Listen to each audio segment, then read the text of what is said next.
이스라엘의 예언자 사무엘이 어린 목동 다윗에게 기름을 부어 왕으로 세웠습니다. 자, 그때 다윗은 하나님의 계획을 이해하지 못했습니다. 그는 단지 하나님을 믿었을 뿐입니다. 하나님은 다윗에 대해 내가 이새의 아들 다윗을 만나니 내 마음에 합한 자라 라고 말씀하셨습니다. 그러나 그럼에도 불구하고 다윗에게 하나님은 잘 보이지 않는 분이셨습니다. 잘 이해가 되지 않는 분이셨습니다. 시편 13편 1절에서 다윗은 이처럼 고백합니다. 주님, 언제까지 나를 잊으시렵니까? 영원히 잊으시렵니까? 언제까지 나를 외면하시렵니까? 자, 얼마나 힘들고 답답했으면 다윗이 이 같은 기도를 하나님께 드렸을까요? 유대인 철학자 마틴 부버는 저 히브리 대학의 총장을 지낸 유대인 석학입니다.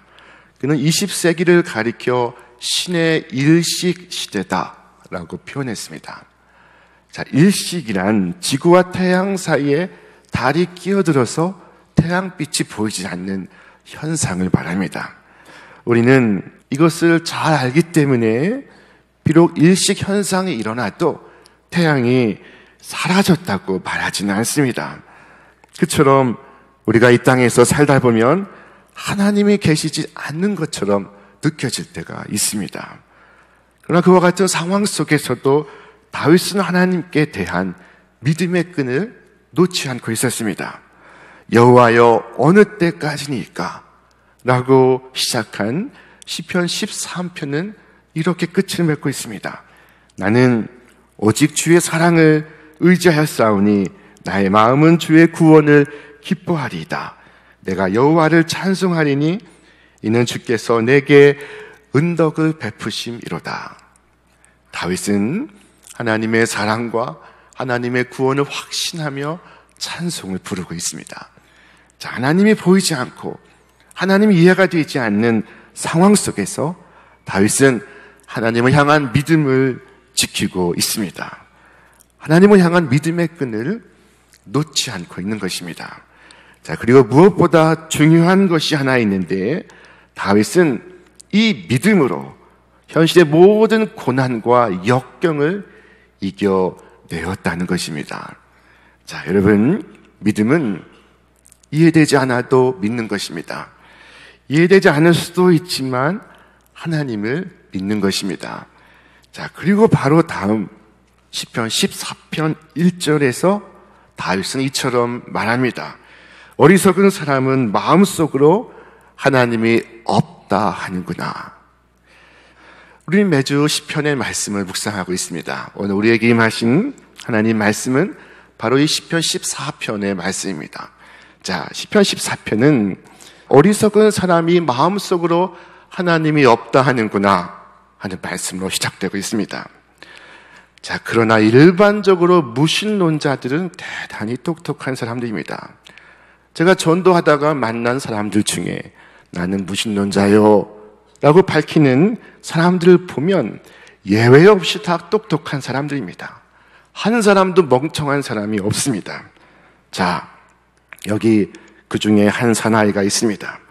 그는 그의 풍성한 수확을 거두고 엄청난 부를 갖는데 성공을 했습니다. 자, 그리고 걱정을 합니다. 내가 곡식 쌓아둘 곳이 없으니 어찌할꼬. 자, 그리고 그가 생각해낸 것이 바로 증축과 신축이었습니다. 그는 곡간을 더 크게 짓고 그리고 거기에 소출을 쌓아둘 계획을 세웁니다. 그가 자신의 심중에 이처럼 말합니다. 심중에 생각하이르되 내가 곡식 쌓아둘 곳이 없으니 어찌할까 하고 또 이르되 내가 이렇게 하리라. 내 곳간을 헐고 더 크게 짓고 내 모든 곡식과 물건을 거기 쌓아두리라. 또 내가 내 영혼에게 이르되 영혼아 여로에 쓸 물건을 많이 쌓아두었으니 평안히 먹고 마시고 즐거워하자 하리라. 자, 무슨 말이 가장 많이 등장하고 있습니까? 바로 내가라는 말입니다. 내 곡식, 내 물건, 내 곳간, 내가 내 영혼에게. 자, 그러나 그에게 하나님은 없습니다. 오직 나만 있습니다. 자, 오늘 말씀과 같습니다. 어리석은 사람은 마음속으로 하나님이 없다 하는구나. 자, 하나님은 이 부자에게 무엇이라고 말씀하실까요? 하나님은 이르시되 어리석은 자여 오늘 밤에 네 영혼을 도로 찾으리니 그러면 네 준비한 것이 누구의 것이 되겠느냐 하셨으니, 하나님은 그를 가리켜 어리석은 자야 라고 말씀하십니다. 자, 오늘 시편 14편 1절의 말씀과 같습니다. 어리석은 자에겐 하나님이 없습니다. 하나님 없이 살고 있습니다. 하나님이 없는 것처럼 살아가고 있습니다. 그러나 사실 그가 거둔 거대한 성공은 그가 만들어낸 것이 아니었습니다. 그의 추수에는 봄, 여름, 가을, 겨울 계절의 변화, 비와 햇볕의 교차, 낮과 밤의 순환, 물과 흙의 혼합, 빛과 바람의 조화, 이 모든 하나님의 신비가 담겨 있었습니다.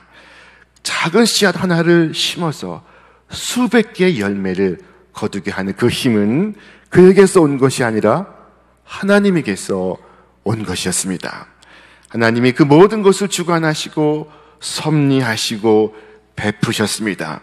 모든 것이 하나님께서 주신 선물이었습니다. 하나님께서 단 하루만이라도 나를 위해 일하시지 않으면 나 이 하루는 지속될 수가 없습니다. 성경은 말씀합니다. 주께서 주신즉 그들이 받으며 주께서 손을 펴신즉 그들이 좋은 것으로 만족하다가 주께서 낯을 숨기신즉 그들이 떨고 주께서 그들의 호흡을 거두신즉 그들은 죽어 먼지로 돌아가나이다. 그렇습니다. 여러분, 우리가 누리는 모든 것이 하나님께로서 왔습니다. 우리는 우리 자신이 아무것도 아닌 티끌과 같은 존재임을 인식해야 합니다. 우리는 빈손으로 왔다가 빈손으로 가는 존재입니다. 욥은 고백했습니다. 이르되 내가 모태에서 알몸으로 나왔사온즉 또한 알몸이 그리로 돌아가오지라. 주신 이도 여호와시요 거두신 이도 여호와시오니 여호와 이름이 찬송을 받으실지니이다. 이것이 바로 진정한 성도의 고백인 것입니다. 모든 것이 하나님의 것임을 아는 신앙, 나의 소유, 나의 자녀, 나의 생명까지 하나님의 것임을 아는 사람이 곧 지혜로운 사람입니다. 이 비유는 하나님이 나타나시는 성경 속 유일한 비유입니다. 자, 하나님이 없는 그에게 하나님이 나타나십니다. 그리고 말씀하십니다. 어리석은 자여, 오늘 밤 내 영혼을 도로 찾으리니 그러면 너의 준비한 것이 네 것이 되겠느냐. 자, 조금 전까지 부자는 자신의 영혼에게 말했습니다. 내 영혼아, 여러 해 쓸 물건을 많이 쌓아두었으니 평안히 쉬고 먹고 마시고 즐거워하자. 자, 자신의 영혼에게 대단히 근사한 말을 하고 있습니다.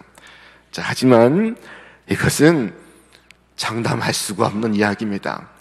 그 다음 하나님 말씀을 보면 오늘 밤에 내 영혼을 도로 찾으리니 라고 말씀하십니다. 내가 가진 모든 것이 하나님의 것입니다. 심지어 내 영혼 또한 하나님의 것입니다. 주께서 말씀하십니다. 오늘 밤 내 영혼을 도로 찾으리니. 자, 영혼의 주인이 하나님이신 것입니다. 지금이라도 주께서 내 영혼에게 오라 하시면 내 영혼은 주께로 나아가야 합니다. 단 1분 1초도 연기할 수가 없습니다. 세상 사람들은 성공하지 못한 사람, 돈 벌지 못한 사람, 출세하지 못한 사람을 어리석은 사람이라고 말합니다. 그러나 성경은 자신의 유한성을 알지 못하는 사람을 어리석은 사람이라고 말씀합니다. 너는 내일 일을 자랑하지 말라. 하루 동안에 무슨 일이 날는지 네가 알 수 없음이니이다. 참으로 우리는 이 하루 동안 우리 인생에 무슨 일이 일어날지 모르는 사람들입니다. 그런데 이 영혼을 두고 감히 여러 해 동안 평안히 쉬고 먹고 마시고 즐거워하자 하겠다는 것입니까? 오늘 성경의 말씀은 하나님이 없다라고 말하는 그가 어리석은 사람이라고 우리에게 말씀하고 있습니다. 여러분, 이와 같은 시각이 오늘 나에게 있습니까? 이 부자는 사람이 볼 때는 성공자요, 지혜자입니다. 그러나 하나님이 보실 때는 어리석은 자입니다. 여러분, 솔직하게 이 세상에서 잘 살지만 예수 믿지 않는 사람을 어리석은 사람으로 바라보십니까? 여러분, 아무리 땅 위의 모든 것을 누린다고 할지라도 예수가 없으면 그를 어리석게 바라보는 시각을 우리 신촌의 성도들은 다 가지고 있어야 합니다. 이 시편 14편에 말씀하기를 어리석은 사람의 첫 번째 특징은 하나님이 없는 것이라고 말씀합니다. 어리석은 사람의 두 번째 특징은 부패하여 선을 행하지 않는 것입니다. 어리석은 사람의 두 번째 특징은 윤리의 타락입니다. 자, 하나님이 없다고 말하는 어리석은 자들의 행실을 가리켜 오늘의 시인은 이처럼 말씀합니다. 어리석은 사람은 마음속으로 하나님이 없다 하는구나. 그들은 한결같이 썩어서 더러우니 바른 일을 하는 사람이 아무도 없구나. 자, 하나님이 없다 하는 말씀과 선을 행하는 자가 없다 하는 말씀이 대꾸를 이루고 있습니다. 하나님 없는 자에게는 선도 없습니다. 우리 인간의 마음은 하나님으로부터 단절되는 그 순간부터 부패하기 시작합니다. 간이 상하면 간경화가 오듯이 사람의 영혼이 부패하면 그 행위도 부패합니다. 자, 성경은 인간의 타락한 행동을 이처럼 묘사하고 있습니다. 그 입에는 저주와 악독이 가득하고 그 발은 피 흘리는데 빠른지라. 파멸과 고생이 그 길에 있어 평강의 길을 알지 못하였고. 자, 그 입과 그 발에 파멸과 잔인함이 있습니다. 그의 언어가 그렇고 그의 행위가 그렇고 모든 것이 타락했습니다. 자, 언젠가 아이가 가출했다면서 목사님에게 달려와 울며 하소연하는 엄마가 있었습니다. 그래서 목사님이 이렇게 물어보았습니다. 혹시 아이한테 그럴 바에는 아이의 집을 나가라고 얘기를 하진 않으셨습니까? 그랬더니 이 엄마 하는 말이 나가라고만 한 게 아니에요. 나가서 죽으라고 했어요. 라고 말하는 것입니다. 그때 목사님 하시는 말씀이 말 조심하세요. 아직은 죽지 않았으니 효자입니다. 라고 했더라는 것입니다. 자, 여러분, 왜 사람의 언어에 행위에 이같이 원치 않는 악이 있을까요? 자, 여러분, 이 시대의 악의 근원을 파헤치다 보면 그 근본 뿌리는 하나님과 분리되어 있기 때문입니다. 자, 현대의 무신론의 기초를 놓은 사람은 독일의 유물론 철학자인 포에르바흐입니다. 자, 그가 이와 같은 유명한 말을 했습니다. 신이 사람을 만든 것이 아니라 사람이 신을 만든 것이다.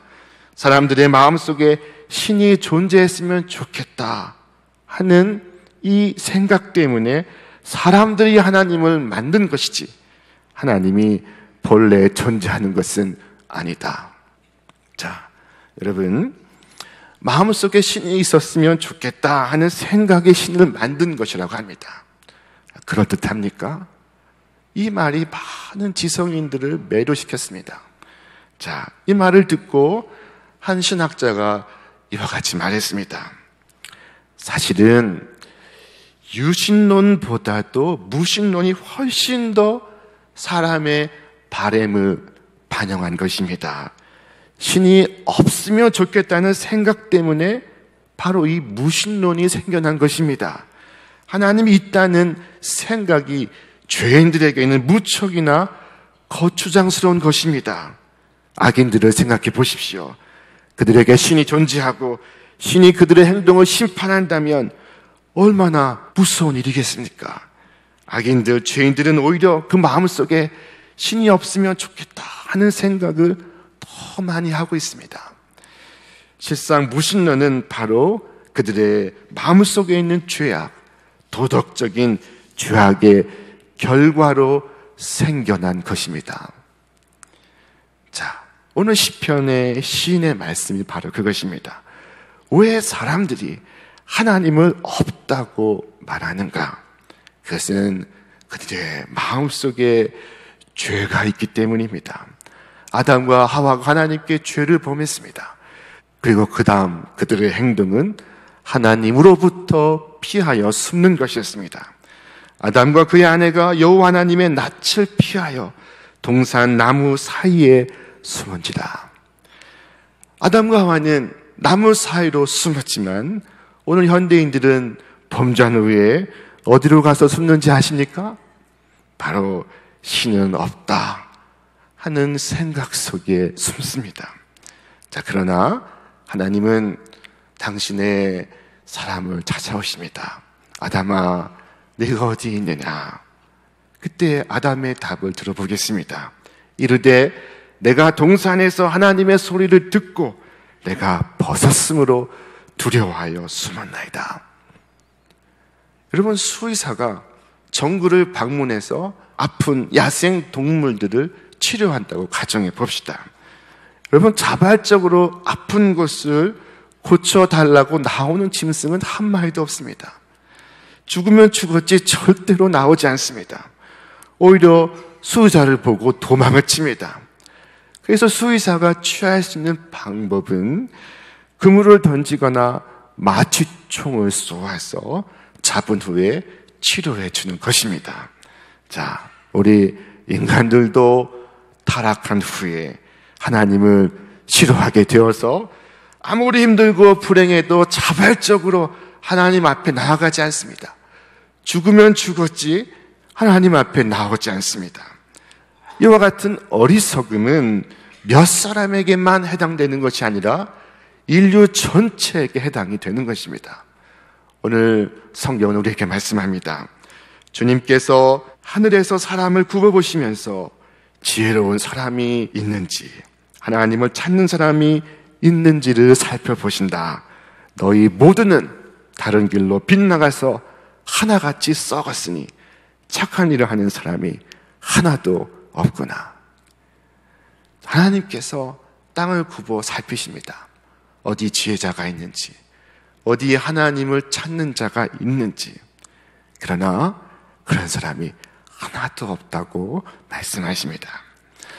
자, 그런데 여러분, 도대체 이스라엘에서 하나님을 믿지 않는 자가 어떻게 존재할 수가 있습니까? 자, 그런데 하나님이 없다는 자가 있다고 하십니다. 이른바 하나님을 믿는다 라고 자처하면서도 삶으로 하나님을 부인하는 자들, 곧 실천적 무신론자들입니다. 자, 이것은 우리에게 참으로 불편한 진실입니다. 하나님을 믿는 우리가 하나님을 먼저 구하지 않습니다. 우리가 구하는 것은 재물이요, 성공이요, 부요, 명예입니다. 어리석은 부자 역시 유대인이었습니다. 하나님을 믿는 사람이었습니다. 그럼에도 불구하고 그는 하나님을 거절합니다. 사람들이 이처럼 하나님을 거절하는 이유가 있습니다. 하나님을 믿는다고 하면 이 죄를 더 이상 즐기지 못할까 봐. 자, 여러분, 외국 영화를 보면은 불륜을 저지르려는 이들이 슬그머니 결혼 반지를 손가락에서 빼는 것을 볼 수가 있습니다. 죄책감을 안겨주는 것을 사전에 제거하는 것입니다. 이익 앞에서 십자가를 내려놓는 이들도 있습니다. 이론적으로 무신론자들이나 실천적으로 무신론자들이나 다 같이 하나님을 찾지 않습니다. 자, 그러나 하나님이 없다, 하나님이 없다, 하나님이 없다 하고 살아갈지라도 언젠가 하나님 앞에 서야 합니다. 그때에도 하나님이 없다 하며 살아온 것이 자랑스러운 삶이었다고 말할 수가 있겠습니까? 성경은 말씀합니다. 그러나 거기서 그들은 두려워하고 두려워하였으니 하나님이 의인의 세대에 계심이로다. 그날에 하나님께서 의인의 무리와 함께 계신 것을 보고 그들은 두려워하고 두려워합니다. 자, 성경에 보면 여호와께서 다윗과 함께 계심을 사울이 보고 알았고 사울이 다윗을 더욱 두려워하여 라고 말씀합니다. 자, 그러므로 다윗은 비관하지 않았습니다. 오늘 다윗의 시는 탄식으로 시작을 해서 찬송으로 끝나고 있습니다. 여호와께서 그의 백성을 포로된 곳에서 돌이키실 때 야곱이 즐거워하고 이스라엘이 기뻐하리로다. 오직 하나님을 의지하고 하나님을 찬양하고 하나님을 높이시기를 바랍니다. 이 하나님의 백성들의 찬양과 간증이야말로 하나님이 없다 하는 세상에 맞선 가장 강력한 반증입니다. 자, 초대 그리스도인들은 사자밥이 되면서도 자신의 몸이 찢기면서도 하나님을 찬양했습니다. 하나님을 믿는 신앙을 철회하지 않았습니다. 자, 그리스도를 부인하지 않고 목숨을 던지는 사람들의 행렬을 보며 로마의 귀족이며 철학자인 키케로가 이와 같이 말했습니다. 나는 나의 철학을 가지고 하나님을 부인할 수 있다. 그러나 저들의 삶과 저들의 죽음으로 저들이 증언하고 있는 그리스도를 내가 어떻게 부인할 수 있단 말인가? 인생의 고난과 역경과 핍박 속에서도 하나님을 의지하고 살아계신 하나님께 소망을 두고 살아가는 사람들의 그 모습이 바로 이 세상에 하나님을 증거하는 강력한 반증인 것을 믿으시기를 바랍니다. 오늘 우리의 삶으로, 우리의 죽음으로 우리의 구원의 하나님을 증거하시기를 바랍니다. 지혜로운 사람은 범사의 하나님을 인정합니다. 우리 말씀 같이 읽겠습니다. 너는 범사의 그를 인정하라. 그리하면 내 길을 지도하시리라. 자, 이것을 믿고 그대로 살아가는 사람이 바로 지혜로운 사람입니다. 어느 날 바로가 한 꿈을 꾸었으나 그 꿈을 해석할 수가 없었습니다. 그리고 마침내 감옥에서 요셉을 불러옵니다. 요셉이 애굽의 통치자 앞에 섰습니다. 그 요셉에게 바로가 말합니다. 바로가 요셉에게 이르되 내가 한 꿈을 꾸었으나 그것을 해석하는 자가 없더니 들은즉 너는 꿈을 들으면 능히 푼다 하더라. 자, 주어가 너는입니다. 억울한 옥살이 끝에 드디어 요셉이 인정받는 기회가 왔습니다. 애굽의 통치자가 그를 알아주기 시작합니다. 자, 그런데 그 다음 구절이 결정적입니다. 요셉이 바로에게 대답하여 이르되 내가 아니라 하나님께서 바로에게 편안한 대답을 하시리다. 자, 요셉의 대답은 내가 아니라 하나님께서입니다. 내가 아니라 하나님께서 하신다는 것입니다.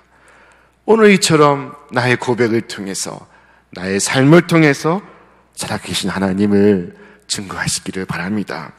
내 개인적인 삶에 혹시 손해가 있을까 하여 어리석게 하나님을 부인하는 자가 되지 않기를 바랍니다. 우리 신촌교회 모든 성도들은 평생에 살아계신 하나님을 찬양하며 하나님을 자랑스러워 하시기를 주님의 이름으로 축원합니다.